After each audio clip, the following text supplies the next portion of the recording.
Yeah. Hey, look, we have a Fox alert here on that note. This is in South LA, and we are looking at a SUV that is now stopped. It's almost in a residential area. A white SUV, and the driver's got the window open, and we don't know much about looks like there was something coming from the this vehicle. pursuit took place, but you can see that driver's side tire smoking right there. So perhaps he's run over something. Do we know what street this is on? We don't, but from what we understand a little bit before we got onto this pursuit here, we understand that there were some spike strips that were laid down on the street, and so that perhaps is why there is driver's side smoke tire emanating there from the tires. So a police pursuit now underway on surface streets in South LA, and we just saw one of the LA Sheriff's Department helicopters there overhead. Look at him as he goes across that intersection there and across that crosswalk. Two people crossing that crosswalk as he makes this left turn. Onto Normandy. He's on Normandy now. Now this is a white Chevy, turned off Normandy. This is a white Chevy Tahoe. Looks like a early 90s model. And we're told that the suspect is believed to be armed and dangerous, according to the LA sheriffs. I think armed says it all if you're in a police pursuit. Armed and dangerous. At this point, we do believe or can only see one person in this vehicle. Now, we're told the driver's been driving in circles and that he's trying to talk to people as he drives past them. That was when he was in the area of Vermont and about 43rd. But you can see he's blocked. He's not going very fast through this neighborhood. He was reaching speeds of up to 60 miles an hour at one point, but it looks like he's taking it slow in these residential streets. Then he's slowing down. So the tires, we understand, are not. Although they tried to deploy the spike strips before, they were not effective, or they didn't deploy them in time. Going northbound on Western here, and we understand. On the wrong side of the road. Right there on the right, and here comes a crosswalk again. Stopping for pedestrians. Well, that's a good thing. Stopping for a pedestrian in a very busy intersection. And he slowly continues to try to make his way across, stopping all of traffic anyway. Get through the traffic in this busy intersection. You know, LA drivers, why would they even stop? Would you stop? I mean, that was a... So as that was suspicious. He continues to go. As I was saying, they attempted to put some spike strips down earlier, unsuccessful. The smoke that you saw emanating from under the wheel well there somewhere else? It was the brakes. It was the brakes. But they are trying to use those spike strips to slow him down. You can see he's got the window open. It looks like he's holding on to a cell phone there. And apparently he was yelling out the window trying to talk to people as he went by. White Chevy Tahoe, again, the suspect believed to be armed and dangerous, going through the street. Suspect that's wanted by the Sheriff's Department. Right now driving on the wrong side of the road on oncoming traffic. Got his hand out the road again, out of the window again, making gestures at these cars. Again, you probably wouldn't be looking for that if you were making a left turn and a vehicle is driving on the wrong side of the road. Again, wrong side of the road right there. The other officer was definitely throwing out a pair of spike strips. That's what we just saw right there, northbound Western. That apparently would be the first time. Unclear if he hit those spike strips. You did see him swerve. You saw that officer throw those spike strips out in front of him. Great maneuver on the Sheriff's Department's part and a good effort. Unclear if they've worked. We're going to keep an eye on this vehicle. Again, you can see this guy now starting to speed up, which is very dangerous. Now he's going to have less brakes and possibly some flat tires. This is going to be some problems right here. Apparently we're coming up on Vernon, as I understand. Whoa! Look at that, the skateboarder right there. That guy almost got it. Again, you know, this is the reasons why these are so dangerous. These are the reasons why, especially on a Friday afternoon on these smaller streets out here, is extremely dangerous. And he's picking up speed. I'm looking that there's a bus up ahead making a turn. Again, look at this. He's taking center lanes. Now he's starting to get a little bit desperate. He's driving a little bit crazier. It's definitely very tense moments for the officers and anybody watching this, and of course the public at large in the area. It's going to be a very dangerous scene as this guy is driving faster than the traffic allows, and vehicle definitely not in the best of shape.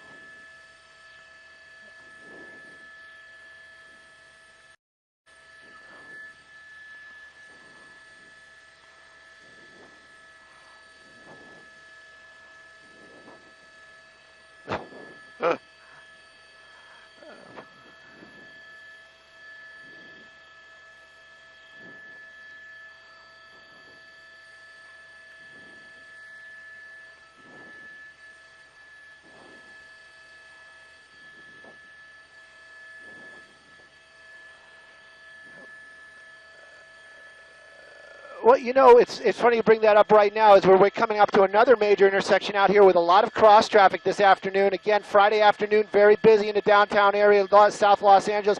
Cut that vehicle off, apparently going very slow. But what the point is right now is that my pilot was just talking with the pilot from the Sheriff's Department down there. Actually, they're probably talking to the Observer, and what we're hearing now is from that other helicopter is domestic violence. There's a domestic violence call. It was the original call for this. It looks like we're coming to a stop out here. The door is open. This guy is getting out of the vehicle. What? Oh, he's got a gun. He has got a gun.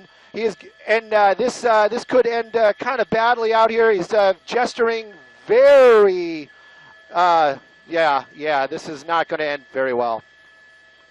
Shots fired. And he's still moving, still going out here. Sheriff's Department,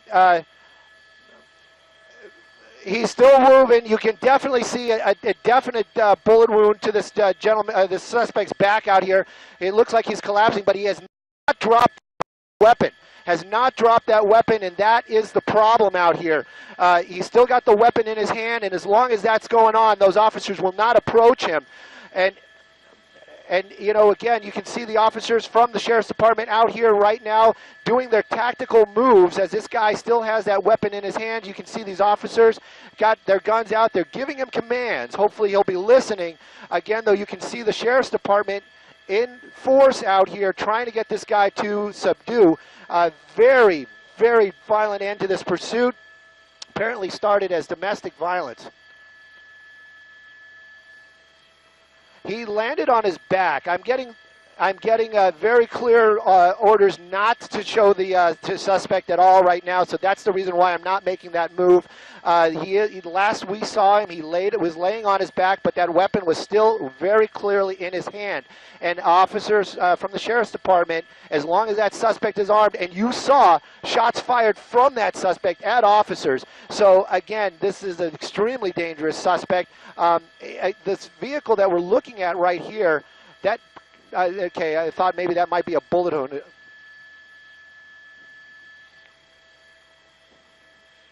Yes, that shield is bulletproof. Or is bullet resistant. I'm not sure if there's anything that's bulletproof in this world. Again, though, this could be something they could use to approach that suspect. Again, I don't know if he dropped the weapon or threw it or what he has done with the weapon, but I can tell you officers right here, deputies from the Sheriff's Department, still have their weapons out. They're trying to formulate a plan to take this suspect into custody. Again, though, that suspect extremely defiant. And again, this is a very, very bizarre ending, very violent ending out here in the South Los Angeles area.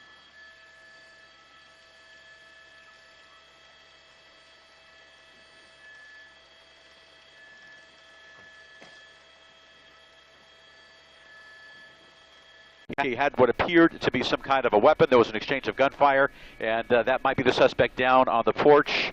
Large fellow on the ground. Yeah, he is on the ground. He's surrounded by sheriff's deputies. But because they believe he had a gun, that's what led to the gunfire. It looks like a chest or a belly wound. We don't know of anybody else who was in the car, but he was a kidnapping suspect. You can see there's some blood on the shirt as well, but LA County Sheriff's deputies, they're not sure exactly the condition of that suspect, so they're not sure if he's still armed, therefore dangerous, so they're keeping a little bit of a wide berth. They're trying to communicate with him just a little bit, but right now, I'm not sure if you can see my shot, but I can see the house surrounded by LA County Sheriff's deputies. They've got their guns drawn. If firefighters are here, at this point, they're being held out because this is still a potentially very volatile situation. Looks like when he got out of the car, you can see all the sheriff's deputies. You have our picture now. When he got out of that SUV, he jumped out, apparently made a run for it. And again, Mark, you saw this. I didn't, but I heard you mentioning that you believed he had a gun. There was an exchange of gunfire. I'm not sure if the suspect shot, but apparently LA County Sheriff's deputies did shoot at him. He made several threatening gestures at the end of the pursuit. He got out of the vehicle.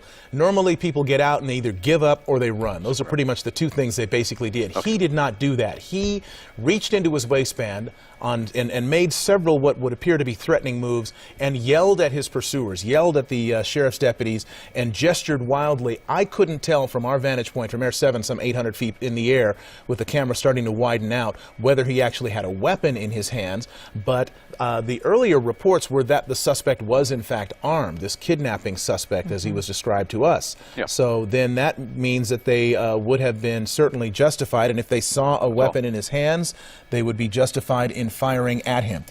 He is on the porch of this house. You see a dog there? And there's a dog there that looks like it's tied up. He's laying down on his back. Watch that pole. And he is, I can't tell if he's got something in his hands or not. Yeah, we can't tell either. That looks like a dog from the house, from the neighborhood. He is still moving. He is down. He's shot. He is injured, and we do see that there is some blood on his shirt indicating he has been shot. And we're hearing now that he does have a gun in his hand. Okay. So that's why LA County Sheriff's deputies right now are keeping a little bit of a wide berth. Make the shot for you just a little bit wider. He apparently has been hit. He is bleeding, but he is still on the ground, and he is moving. And because Sheriff's deputies believe he does have a gun in his hand right now, it wouldn't be in anyone's wide berth for the LA County Sheriff's helicopter in the area. We can't tell if he actually is holding that gun in his hand right now. That's the information we did hear earlier from sheriffs on the ground. Here's some new information we just got. SWAT deputies from the LA County Sheriff's Department, they've been dispatched. Not sure what their ETA is, but they are on the way right now to assist in this situation. That suspect, as you can see, is down on the ground. Appears to have been shot by LA County Sheriff's deputies. We had a tighter shot a short while ago. He's up and he's moving now. That's incredible for someone to be shot, to have a bullet inside their flesh to pierce what appears to be his stomach or maybe his chest and still be able to sit up, communicate, and talk with sheriff's deputies. That is really astonishing. So they might want to also start thinking about, gee, maybe the guy is under the influence of some kind of drugs, alcohol, some kind of medication. It's incredible that someone who's got a bullet in them could actually sit up and still talk. Appears to be very agitated. And as you mentioned, Mark, when the chase came to an end, the suspect out of his car, making threatening gestures toward sheriff's deputies, being very agitated toward deputies not cooperating or complying with their commands, made a run for it. And for some reason, sheriff's deputies, fearing for their own life or the lives of their partners or other folks in the neighborhood, they did shoot at and hit, apparently, that suspect who's down on the ground, breached this property and collapsed on that front porch. He was laying down and appeared to be writhing in pain, but at this point he is sitting. Sheriff's deputies to move in and take that suspect into custody. But the entire area is surrounded. There's absolutely nowhere for that suspect to run or hide. Sheriff's deputies on the street. They got the canine unit here, a couple of helicopters up as well. Yeah, you got deputies behind that shield for some measure of protection. And looks like SWAT deputies at one point. They're looking at him, they're pointing at him, and they might be devising a plan to start moving in. At least 4 SWAT deputies have that suspect surrounded. It appears there an approach is imminent, excuse me, of this individual. Yep, it does appear that way. Here they go. They have that shield that I mentioned earlier. And watch out for the cat, the bottom of your screen. Doesn't really know what's going on.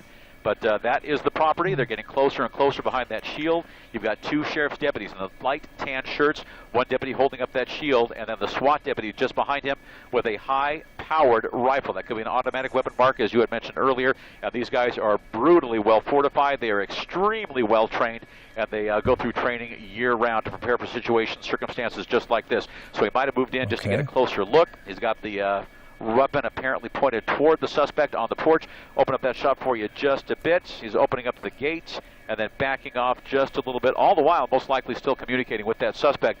They know exactly what they want him to do, and if they have to, they'll use a variety of different languages. If he doesn't speak English, they could use a variety of other means to communicate with that suspect. They want him to get rid of that gun and surrender peacefully. They approach the suspect, they approach that front gate, they opened it, or apparently tried to open it, and now they're backing off on 43rd on at Vermont Avenue. Okay, so they couldn't open the gate. That's part of the problem here. So that's a tactical problem that has presented itself.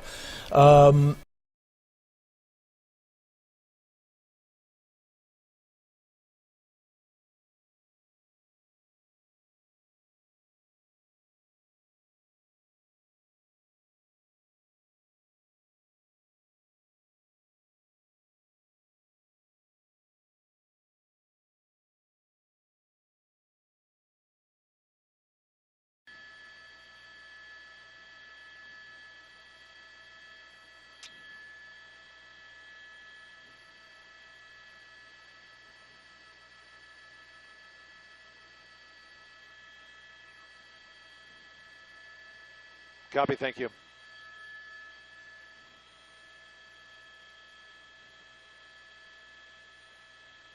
Dude, tase him, man, tase him.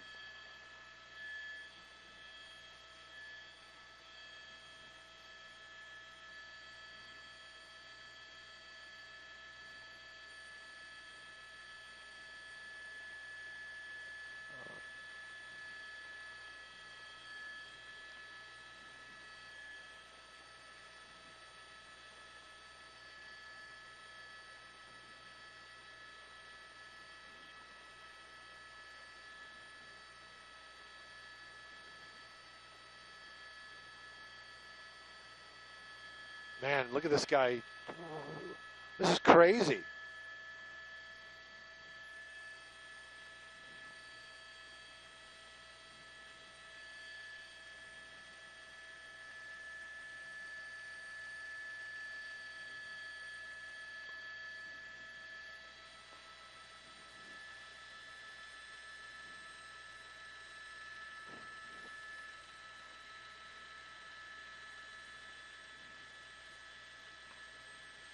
They've got their guns trained on that guy. He is coming out. He's got his hands up. He is most likely seriously injured. He's trying to understand what they're trying to tell him. Do you want me to get down on the ground? He's gesturing toward them, and yes, they want his hands up in the air. They want him to get face down on the ground right now. As he approaches, gets closer and closer. This is being a situation less and less threatening for LA County Sheriff's deputies because he's got his hands up. It is an oversized T-shirt, so he could reach theoretically for another weapon if we need to. We're going to reposition. But looks like he's walking right to deputies. He's within just a few feet. They've got their guns drawn and trained on him. He is injured, therefore somewhat incapacitated. We're going to reposition the helicopter to come around to the south side, complying with their very commands right now. They're being very specific. Get down on the ground. We know you're injured. Look at all that blood. He's lost a great deal of blood. We're going to double up now to give you that shot. He is down on the ground, very seriously injured. We got the K-9 unit here. There he is at the bottom of your screen. They're putting the handcuffs on that suspect, and they are treating this gentleman very, very gingerly. They're being very gentle with him. He is in custody, very seriously injured, pulling the K-9 out, pulling that police dog back out. And in time, firefighters, they're very nearby. These are sheriff's deputies, SWAT deputies. They're also very well trained in first aid. They have paramedics with the LA County Sheriff's Department, so if they have to come in and treat the suspect before the firefighters are brought in, that's fine as well. We haven't seen them clear that car just yet, so at any point they're going to approach the SUV. That was a kidnapping suspect. They're going to make sure there's no one else inside that car. This appears to be the only suspect. There was a situation that was a pursuit a short while ago. It ended here on 43rd off of Vermont.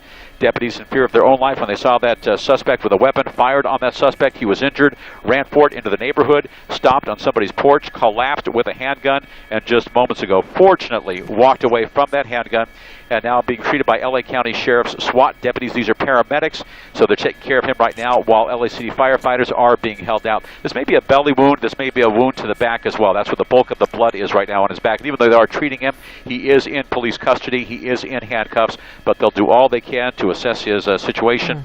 And then in a short while, he'll be transported to a hospital. But first, we're going to bring that shot out just a bit for you because they are starting to pull his trousers down just a bit, and it might get a little graphic for you. But fortunately, this situation, a kidnapping suspect, a wild pursuit, shots fired, a suspect injured. No deputies were hurt to the best of our knowledge, but fortunately the suspect in custody, and in moments they'll approach that SUV in the middle of your screen, clear that SUV to make sure there's no one else inside. Live from Air 7 HD, I'm Bill Thomas, ABC 7 Eyewitness News. So again, this pursuit and standoff has come to an end. Deputies cutting off his shirt and cuffing him. They now have him in custody. So this was a very dangerous situation that now has appeared to come to an end. And coming up in just about 9 minutes, KODC LA 56 Eyewitness News at 7 p.m. with Rudabeh Shahbazi tonight and Mark Brown. Stay tuned. They'll have complete wrap-up of this situation and all the day's news.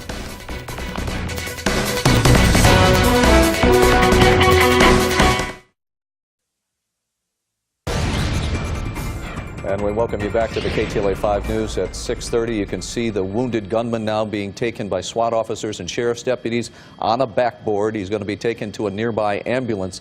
This was the end of a police pursuit where the gunman got out, pulled a gun, fired at the police, then took refuge on a porch nearby.